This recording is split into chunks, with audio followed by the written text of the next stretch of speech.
The Count of the Last Crusade, a historical chronicle of Raymond III of Tripoli. The year was 1140, and the sun rose blood-red over the shores of Tripoli, where the sons of France had carved a fragile kingdom from the dust of the Levant.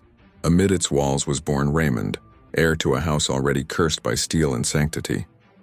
His father, Count Raymond II, ruled a domain caught between Christian ambition and Saracen fury, and paid for it with his life.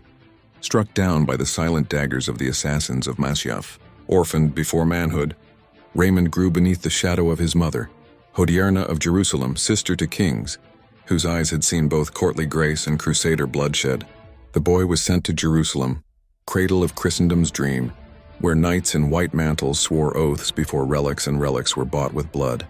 There, his cousin, King Baldwin III, taught him the art of patience and of vengeance. By his 15th year, Raymond was count in name. Though still too young to bear the burden of his title, he watched kingdoms fall and rebuild upon the shifting sands of faith and pride. When he came of age in 1155, the boy was gone, and in his place stood a man of iron temper and quiet resolve. He fought the campaigns of the Holy Land, first at the borders of Damascus, then upon the plains of Galilee, where the banners of Nur ad-Din, Lord of Aleppo, darkened the horizon. Yet for every victory came insult, and for every oath of brotherhood, betrayal. When the Byzantine Emperor Manuel Komnenos refused his sister's hand, Raymond answered not with words but with fire, hiring pirates to plunder the emperor's coasts, the roar of their torches echoing across the Aegean. But God, it seemed, had marked him for captivity. In the Battle of Harim, 1164, beneath the burning Syrian sun, Raymond's cavalry was shattered, and the Count of Tripoli fell beneath the banners of Nur ad-Din. He was carried to Aleppo, chained and cast into the silence of a foreign dungeon.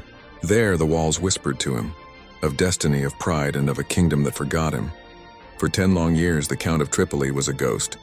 In Jerusalem, King Amalric ruled in his stead, and the memory of Raymond III became a legend of patience, the count who endured where others broke. When he was at last released, he emerged pale as the stone of his prison, a man unbroken but changed. His gaze no longer sought glory. It searched for meaning in a world that had traded salvation for power.